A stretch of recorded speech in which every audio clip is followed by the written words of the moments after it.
اور اس کے اوپر یہ اسرائیلیوں نے کمنٹ دیا تھا کہ پاکستان ایک ایسی طاقت ہے کہ جس نے جس فیلڈ میں ہاتھ ڈالا ہے اس کے عروج پر پہنچی ہے جا کے. یہ آپ نوٹ نہیں کرتے ہو بچوں؟ We are the only Muslim country جو دنیا کے اتنے کھیلوں میں جس کھیل میں ہم نے ہاتھ ڈالا ہے اس کھیل میں ہم ورلڈ چیمپئن کم از کم ایک دفعہ ضرور بنے. اور یہ چھوٹی بات نہیں ہے. کوئی مسلمان ملک آج تک کسی کھیل میں ورلڈ چیمپئن نہیں ہوا. Pakistan has always been the leader. اللہ تعالیٰ نے ہمیں ایٹمی طاقت بھی بنایا. دنیا کا موسٹ امیزنگ انٹلیکٹ پاکستان کے پاس. علامہ اقبال نے جو بشارتیں جو خوشخبریاں جس ملت جس امت جس قوم کو دی ہیں وہ آپ ہیں. سبق پھر پڑھ صداقت کا عدالت کا شجاعت کا لیا جائے گا تجھ سے کہا دنیا کی بات. ہم ماضی میں ثابت کر چکے ہیں کہ مضبوط حکمران ہو تو ہم دنیا کی امامت کر سکتے ہیں. اسی پاکستان نے یہ کر کے دکھا دیا. یہ کہنا کہ ہم کیسے کریں گے اب کوئی بہت دور کی بات نہیں ہے. We are done it, we are doing it. یاد رکھو ایک بات, اگر پاکستان یہاں سے نعوذ باللہ ہٹا دیا جائے پھر اس پورے ایشیا میں انڈیا کو روکنے والا کوئی نہیں. اور یہ پاکستان صرف پاکستان کا دفاع نہیں کر رہا ہے, آپ کا دفاع نہیں کر رہا ہے. پورے ساؤتھ ایسٹ ایشیا میں پورے سینٹرل ایشیا تک اگر مسلمانوں کی عزت آبرو کا کوئی محافظ ہے تو وہ پاکستان ہے. مڈل ایسٹ میں آؤ, اللہ کی قسم یہ بات ہم آپ کو بالکل واضح بتاتے ہیں from a geopolitical point of view also. اگر پاکستان کا تھریٹ نہ ہو اسرائیل کو تو آج یہ تمام مسلمان ملکوں کو اوور رن کرتا ہوا رونتا ہوا گریٹر اسرائیل بنا چکا ہوتا. کسی مسلمان ملک میں اب فوجی طاقت نہیں ہے کہ وہ اسرائیل کا مقابلہ کر سکے جو ایک ایٹمی طاقت بھی بن چکا. اس کو صرف پاکستان کا خوف ہے. اور جب پاکستان نے ایٹمی دھماکے کیے تو انڈونیشیا سے لے کر موراکو تک مسلمانوں نے مٹھائیاں بانٹی, چراغاں کیا, سڑکوں پہ رقص کیا. کیوں؟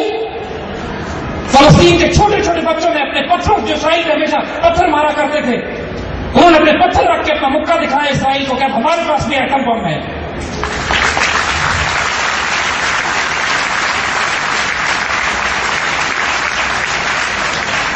اور یہ صرف خیالی باتیں نہیں ہیں. مسلمان ملکوں کی ملٹری پلاننگ اس پہ بیس کرتی ہے کہ پاکستان ان کے دفاع کے لیے آئے گا جب ان کو خطرہ ہوگا. پچھلے دنوں کی بات ہے کہ سعودی عربیہ میں ملٹری ایکسرسائز ہو رہی تھی. جب فوجی ایکسرسائز ہوتی ہے کسی ملک کی تو اس میں ایزیوم کیا جاتا ہے کہ ایک دشمن حملہ کر رہا ہے, پھر فوجیں اس کا دفاع کر رہی ہیں, پھر ظاہر ہے اس کا انجام ٹرمینیشن کی جاتی ہے کہ فوج جنگ ختم کس طرح ہوگی. تو سعودی فوج جس طرح ہم اپنی ملٹری ایکسرسائز جو کرتے ہیں تو خطرہ ہمیں انڈیا سے ہوتا ہے. ہم دکھاتے ہیں کہ انڈیا کی فوجیں حملہ کر رہی ہیں اور پاکستان ان کا دفاع کر رہا ہے. جب فوجی مشقوں میں ایسے ہوتا ہے. سعودی عرب میں فوجی مشقیں ہوتی ہیں تو وہ اسرائیل کو تھریٹ کے طور پر لیتے ہیں. ایک فوجی مشق تھی جس میں پاکستانی ایڈوائزر بھی شامل تھے. تو سعودیوں نے اس جنگی مشق کو ختم اس طرح کیا کہ اسرائیل بڑھتے چلا آ رہا ہے کیونکہ اس کی طاقت بہت زیادہ ہے, سعودی فوجیں اس کو روک نہیں پا رہی ہیں. تو آخر میں سعودی فوجیں نیوکلیر ویپن سے اسٹرائک کرتی ہیں اسرائیل کے اوپر.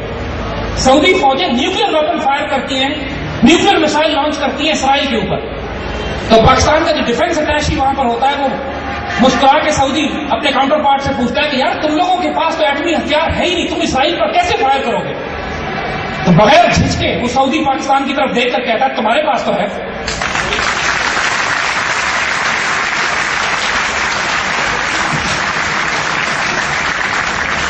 This is part of the military doctrine of our Muslim forces. اور آج ہم آپ کو واقعات اور سناتے ہیں. پچھلے دنوں کی بات ہے کہ اسرائیل میں اور ترکی میں کشیدگی بہت زیادہ بڑھ گئی. ترک پرائم منسٹر نے جو ڈیووس میں جا کے اسرائیل کی بے عزتی کی, اس کے بعد اسرائیل یہ چاہتا تھا کہ چونکہ اس کے مسلمان ملکوں میں ترکی ایک ملک ہے جس کے اسرائیل سے سفارتی تعلقات بھی ہیں, فوجی مشقیں بھی اکٹھے کرتے ہیں, لیکن پچھلے چند ماہ سے تعلقات کی شدید خراب ہونے والے ہیں. ترکوں کو یہ خیال ہوا کہ اسرائیلیز نے ترکوں کے اوپر سے ہوتے ہوئے ترکی کے اوپر سے ہوتے ہوئے ایران پر آ کے بامنگ کرنا چاہتے ہیں. جس طرح عراق پر تو اسرائیلیوں نے بامنگ کی تھی, سیریا میں بامنگ کر چکے ہیں, لیبیا کا ایٹمی پروگرام خراب ہو چکا ہے. ان کا خیال یہ ہے کہ مسلمان ملکوں میں صرف پاکستان ایک ملک واحد رہ گیا جس کے پاس ویپنز ہیں. ایران کے پاس ہے نہیں, ایران بنانے کی کوشش کر رہا ہے. تو اسرائیلیوں کا پلان یہ تھا کہ کم از کم ایران کو تو ہم تباہ کر دیں، اس کے کہوٹا کو، اس کے نیوکلیر پروگرام کو ہم تباہ کر دیں، بشیر کا نیوکلیر ریئیکٹر، تو اس کے بعد تھریٹ ختم ہو جائے گا، کم از کم ایران سے ہم فوکس کر سکیں گے پاکستان پر۔ یہ ٹینشن ٹرکی میں اور اسرائیل میں بہت زیادہ بڑھ گئی۔ ٹرک کو یہ تھریٹ ہوا اس بات کا کہ اسرائیلی ایئر فورس پھر بھی کوشش کرے گی کہ ٹرکی کے اوپر سے ہوتی بھی جائے اور ایران پر بامبنگ کرے۔ ٹرکی نے اپنے تمام فائٹرز کو ریڈ الرٹ کر کے ایئر بام کیا کانسٹنٹ ایئر پیٹرول اس پر لے گئے۔ And would you believe it?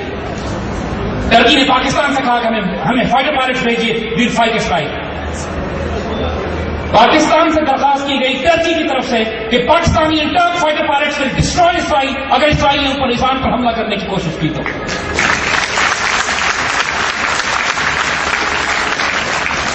یہ سب باتیں نہ ہمارے سیاستدان بولیں گے نہ میڈیا میں آئیں گے، لیکن we are only telling you this so you realize what Pakistan is. اب آنے والے وقتوں میں آپ کو بتائیں کیا ہونے والا ہے۔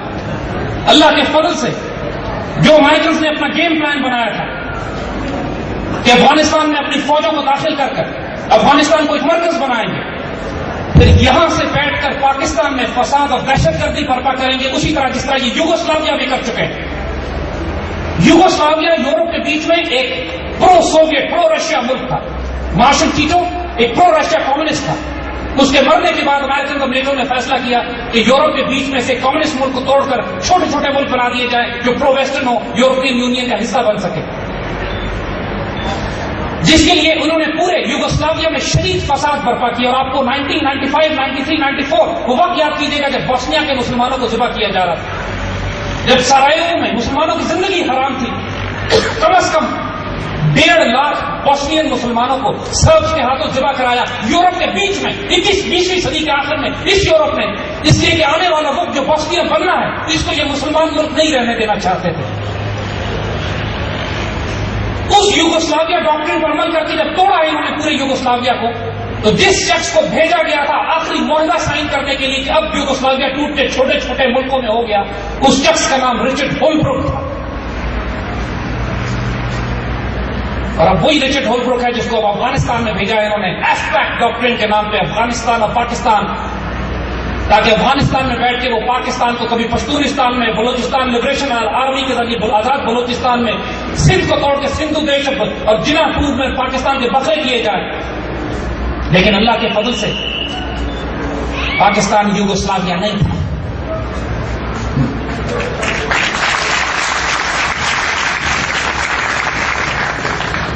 پاکستان کے 17 کروڑ غیرت مند مسلمان اس ملک کی عزت اور آبرو پر جان دینے والے ہیں۔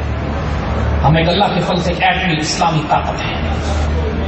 پاکستان میں جو کھیل انہوں نے کھیلنے کی کوشش کی تھی دہشت گرد تحریک طالبان کے ذریعے، بلوچستان لبریشن آرمی کے ذریعے اور کراچی کے گنڈوں کے ذریعے جنہوں نے 2 روز پہلے 4000 دکانیں جلائی ہیں کراچی میں، ان دہشت گردوں کے ذریعے جو حکومت میں بیٹھے ہوئے ہیں وہاں پر، جس کھیل کو یہ امپلیمنٹ کرنا چاہ رہے تھے، اللہ کے فضل سے ان کو ہر محاذ پر بری مار پڑی۔ سب سے پہلے انہوں نے کرپٹ اور انکمپٹنٹ بغیرت حکومت بٹھائی ہمارے سروں پہ تاکہ وہ پاکستان کو توڑنے میں ان کی مدد کرے۔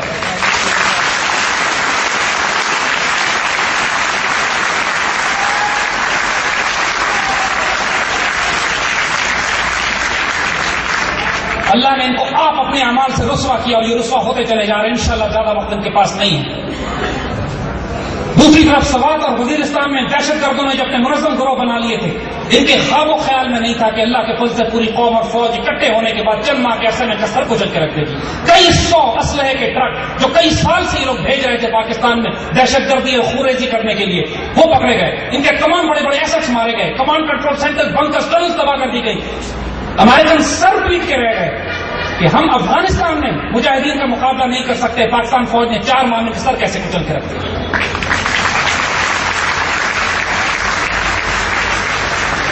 ساؤتھ وزیرستان جہاں کہا یہ جا رہا تھا کہ مدر آف آل باتلز لڑی جائے گی، اللہ کے فضل سے 30 دن میں پورا ساؤتھ وزیرستان بیت اللہ محسود کا آبائی گھر اس وقت ہمارا بریگیڈ ہیڈ کوارٹر بنا ہوا ہے۔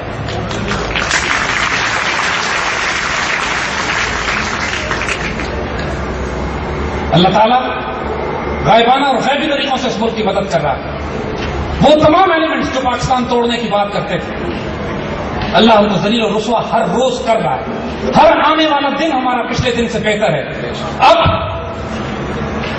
پاکستان کے پیٹریوٹس پاکستان سے محبت کرنے والے، چاہے وہ سول میں ہو یا مسلح افواج میں، اب وہ امریکن گیم کو سمجھ چکے ہیں. Americans are desperate in Afghanistan right now. ان کے پاس کوئی جگہ نہیں ہے نکلنے کے لیے. پاکستان